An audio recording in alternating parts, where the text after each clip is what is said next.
Sir നാലാമത്തെ chapter ഒക്കെ കൃത്യമായിട്ട് പറഞ്ഞു. ഈ ചാപ്റ്ററിന് എന്തില്ല ചോദിക്കുന്നുണ്ട് മക്കളെ. ഈ ചാപ്റ്ററിന് പിടിച്ചോ. ഈ ചാപ്റ്ററിന് എനിക്ക് മക്കൾക്ക് പഠിക്കാനുള്ള പ്രധാനപ്പെട്ട സാധനമാണ് അൾട്ടർനേറ്റീവ് പാർട്സ്. അത് വേറിട്ട വൈകളെ കുറിച്ച് കൃത്യമായിട്ട് പറയുന്നുണ്ട്.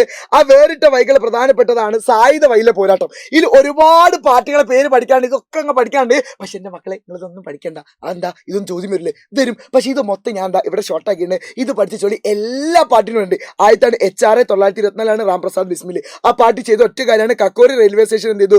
റോബ് കളവ് നടത്തി. പക്ഷെ എന്ത് ചെയ്തില്ല? വിജയിച്ചില്ല. പിന്നെ ആ പാർട്ടി HSR ഏറ്റെടുത്തു, ഭഗത് സിംഗ് ഏറ്റെടുത്തത്. അവർ രണ്ട് പ്രധാനപ്പെട്ട കാര്യങ്ങൾ ഇത്. ഒന്ന് ഒരാളെ വെടിവെച്ച് വന്നു, സാനിറ്റൈസർ എന്ന് പറഞ്ഞ ആളെ വെടിവെച്ച് വന്നു. മാത്രം ബോംബിട്ട് തകർത്തു ത്രോൺ സെൻട്രൽ ലെജിസ്ലേറ്റീവ് അസംബ്ലി. അവിടുത്തെ പ്രധാനപ്പെട്ട കേന്ദ്ര നിയമനിർമ്മാണ സഭ എന്ത് ചെയ്തു? അവർ തകർത്തു. പിന്നീടാണ് അവർ ഹാങ്ങിങ് ഡെത്ത് നടത്തിയതെന്ന് കൃത്യമായിട്ട് മനസ്സിലാക്കിയേക്കുക. പിന്നെ അടുത്താണ് ഇന്ത്യൻ റിപ്പബ്ലിക്കൻ ആർമി സൂര്യസെന്റെ നേതൃത്വത്തിൽ ലൂട്ടിംഗ്. എവിടെയാണ്? ചിറ്റഗോങ് ആർമറി എന്ത് ചെയ്തു? അവർ ആയുധപ്പുരം എന്ത് ചെയ്തു?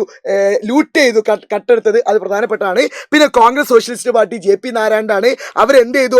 കൗണ്ടർ ചെയ്തു, അതായത് എതിർത്തു ക്യാപിറ്റലിസം, ലാൻഡ് ലോഡിസം. ഇത് കൃത്യമായിട്ട് പഠിച്ചേക്കുക. ഇത്രയും നിങ്ങൾ പഠിക്കുന്നതിന് പകരം ഇത് കൃത്യമായിട്ട് എൻ്റെ മക്കൾ പഠിച്ചു വെച്ചാൽ മതി. ഇത് എൻ്റെ മക്കൾ ചോദിക്കുക. സോ അടുത്തൊരു ചോദ്യം കിട്ടും. ഞാൻ അപ്പം വരാം. അതുവരെ നിങ്ങൾ മക്കൾ